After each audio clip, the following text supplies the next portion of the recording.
Good morning friends, welcome back to my channel Ankita dot Satya. তো 25শে ডিসেম্বরের পিকনিকের ব্লগটা তোমরা দেখেই নিয়েছো। তো সত্যি খুব আনন্দ হয়েছে। আর আজকে আর একটা নতুন ব্লগ শুরু করছি। দেখো কি পরিমাণে রোদ, মানে ঠান্ডা দিনে রোদ ভালো লাগে, কিন্তু এত রোদ যে আমি দাঁড়াতে পারছি না। দেখো আমি আপেল খাচ্ছি।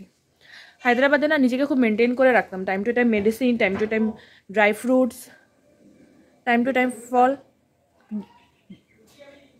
সব আসতো, মানে সব খেতাম আর কি। কিন্তু এখানে আসার পরে জানি না কি হয়েছে, কিচ্ছু খাওয়ার কথা মনে থাকে না। তো এই যে দেখো এখন একটা ফল নিলাম, রোদে দাঁড়িয়ে খাচ্ছি। আর ঠাকুর পুজো আমি দেবো, ঠাকুর ঘর এখনো খোলা হয়নি।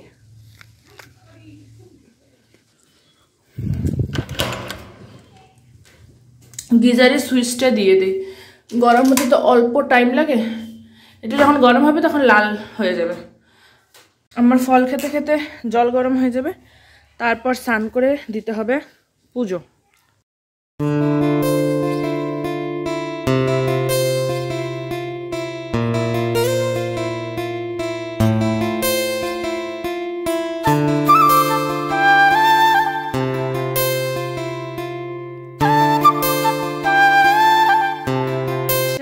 দুধ নিয়ে নিলাম, প্রত্যেকদিন 1 কেজি করে দুধ নেওয়া হয়।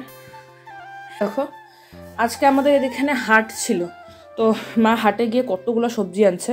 এখানে আছে ধনেপাতা, পালং শাক, মূলো শাক, বাঁধাকপি, টমেটো, শসা, এখানে গাজর অনেকগুলো আনছে। আর এদিকে আনছে বেগুন। আমার না কদিন ধরে শাক খাওয়া হচ্ছিল না, তার জন্য এতগুলো শাক নিয়ে এসেছে।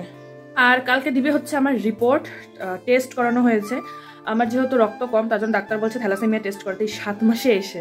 তো থ্যালাসেমিয়া টেস্ট করিয়েছে, ওটা রিপোর্ট কালকে দিবে, কালকে দিয়ে আবার ডাক্তারের কাছে যাবো। তো দেখি কালকে দিনটা ব্লগ করি কি না করি। দেখো মা গেছিল রেশন তুলতে, কি কি আনলা দেখাও। এই যে গোপালের বুন্দিয়া। ও গোপাল আজকে বুন্দিয়া দিয়ে সেবা নিবে, ভালো। আর ভালো সব এত দেরি করে দিবি? হ্যাঁ আজকে লেট হয়ে গেল। আর তোর জন্য একটু খোলা চানাচুর এনেছি, চানাচুর করিস। ভালো করছো, মিষ্টি আনলে লাড্ডু খায় না। এটা ভালোটাই, ঝাল মিষ্টি টক হবে। ভালো করছো। আর আমার কথা দিস না তো, কথা দিস। আর যে 200 টাকা খুচরা নিয়ে আসলাম, 180 টাকা। স্কটব্রাইট এলাম 2টো। আর যে সকালে যে সবজিগুলো আনছি এগুলো দেখাইছি। শীতলায় পুজো দেওয়া শেষ, আর মন্দিরেও পুজো দেওয়া শেষ। পুজো দেওয়ার পরে না এভাবে পর্দা দিয়ে ঢেকে দিই। এই দেখো, আর এত পরিমাণে রোদ এসেছে, এত পরিমাণে রোদ যে আর কি বলি। সুন্দর করে পুজো দিয়ে নিছি, পর্দাগুলো সরাই দিই। এত রৌদ্র যে রোদ্রে আর থাকাই যাচ্ছে না। খুব সুন্দর রৌদ্র পড়েছে দেখো ঠাকুর ঘরে।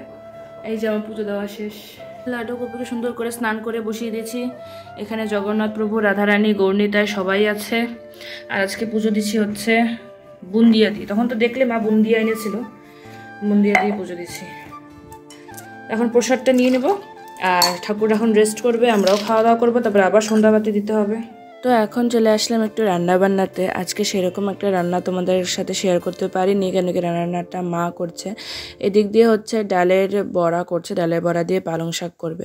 আর আমি শেয়ার এর জন্য করতে পারি না, কারণ আমি আজকে ব্যস্ত ছিলাম পুজো দিতে, মানে মা এদিক দিয়ে রান্না করছে আর আমি এদিক দিয়ে পুজো দিচ্ছে, তারপরে সবাই একসাথে মিলে খাবো, তার জন্য। আর এখানে আমি মাঝখানে ফাঁকে একবার এসেছিলাম রান্নাঘরে, তখন এই ভিডিওটা শ্যুট করে নিয়েছি। তখন মা সুন্দর করে ডাল বেটে ডালের বড়া বানাচ্ছে, ওটা দিয়ে হবে পালং শাক। আর এদিক দিয়ে আমাদের ভাতটাও রেডি হয়ে গেছে। আর শীতের সময় পালং শাক খেতে হয়তো সবারই ভালো লাগে, আমার তো ভীষণ ভালো লাগে। তারপর পুজো দেওয়া কমপ্লিট হয়ে আমাদের ডাইনিং রুমে এত সুন্দর রৌদ্র আসছিল, সেই রৌদ্রের মধ্যে বসে বসে টিভি দেখছিলাম। আর এদিক দিয়ে সকালে যে মা চানাচুরটা এনেছে সেটা বয়মের মধ্যে ঢেলে রাখছিলাম। ঢালতে গিয়ে কতগুলো যে চানাচুর পড়েছে, প্লাস্টিক থেকে ঢালতে গেলে না এরকমই হয়। তো এই চানাচুরগুলো নেব না, উঠিয়ে ফেলে দিতে হবে। তো আমাদের কার কার সাথে এরকম হয় আমাকে কমেন্টে একটু জানিও। তো আমি মুড়ি ঢালতে গিয়ে মুড়ি ফেলে দেই, চানাচুর ঢালতে গিয়ে চানাচুর ফেলে দেই, ডাল ঢালতে গিয়ে ডাল ফেলে দেই, এরকম হয়। আর আজকে এসেছে একটা অনেক বড় আর ভারী পার্সেল, চলো দেখি এটার মধ্যে কী এসেছে। বন্ধুরা আজকে আরেকটা পার্সেল চলে আসলো। পার্সেলটা ভারী আছে, অত ভারী না। তো এটা কি আসলো খুলবো, দেখবো। মা খুলবে আজকে। এটা রান্না বাড়া হয়ে গেছে। আজকে আছে গরম গরম ভাত, তার সাথে সর্ষা দিয়ে চচ্চড়ি, ধনে পাতা বাটা, আর হলো ডালের বড়ি দিয়ে পালং শাক। একদম শীতের খাবার, জমে গেল। এদিকে মা ভাত ছোট থালায় কেন বড় তো এই তো আজকের খাবার দাবার। জানো এখন প্রেগনেন্সিতে না আমি নিচে বসে একদমই খেতে পারি না। তো মা ভাইরা নিচে বসে আর আমি বসে হচ্ছে উপরে।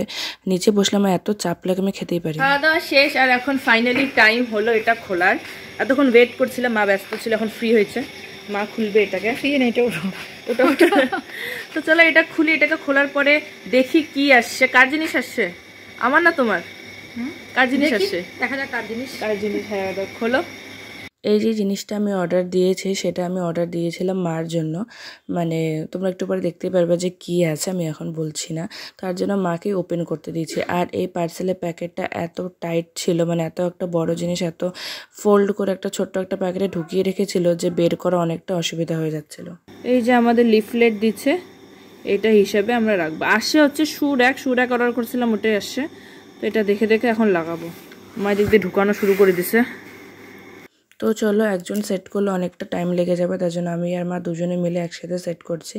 আর সত্যি কথা বলতে এই পার্সেলটা আমারও অতটা পছন্দ হয়নি, মার তো একদমই পছন্দ হয়নি। মা বলছিল বারবার সেট করতে হবে না, রিটার্ন করে দে, কারণ পাইপগুলো একদম কমজোর ছিল, এটা বেশি দিন টিকবেই না, একদম ভেঙে যাবে। আর আমরা ভেবেছিলাম যে মাঝখানে প্লেট দিয়েছে, কিন্তু প্লেট দেয়নি, সেটা সাদা রঙের একটা ফাইবারের কাপড় দিয়েছে। অনেকটা সেট করার পরে এখন খুলতে হচ্ছে, তার কারণ হচ্ছে এইটা যে কভারটা আসছে এটা আসছে ছেঁড়া, এই দেখো কতটা ছেঁড়া। তো তার জন্য এটাকে এখন রিটার্ন করতে হবে। আমরা কিন্তু অনেকটা সেট করছি, এগুলো সব ঢুকাই নিছি, তারপরে এখন এটাকে রিটার্ন করে দেবো আর কি। তো এখানে আবার পুরোটা ফোল্ড করে এটার ভিতরে ঢুকিয়ে দেওয়ার চেষ্টা হচ্ছে, আর এটা এতটা ছোট যে ঢুকছেই না। আমাদের যেটা অর্ডার করেছিলাম সেটা একদম খারাপ এসেছে, মানে ফাটা এসেছে। আর ওখানটা মোবাইলে দেখতে অনেকটা ভালো লাগছিল, কিন্তু পাইপগুলো একদম কমজোর ছিল, আর ভিতরটা মানে একটা কীরকম ফাইবারের পেপারের মতনই ছিল। ওখানে তো জুতা, হ্যাঁ মানে মিউ আমরের যে কেকের ব্যাগটা হয় সেই ব্যাগের কাপড়ের ছিল, ওখানে তো জুতা মানে থাকবেই না। তো যাই হোক ওটাকে রিটার্ন করে দিলাম। আর আজকে ব্লগটাকে আমি এখানে শেষ করছি, দেখা হচ্ছে অন্য একটা ব্লগে।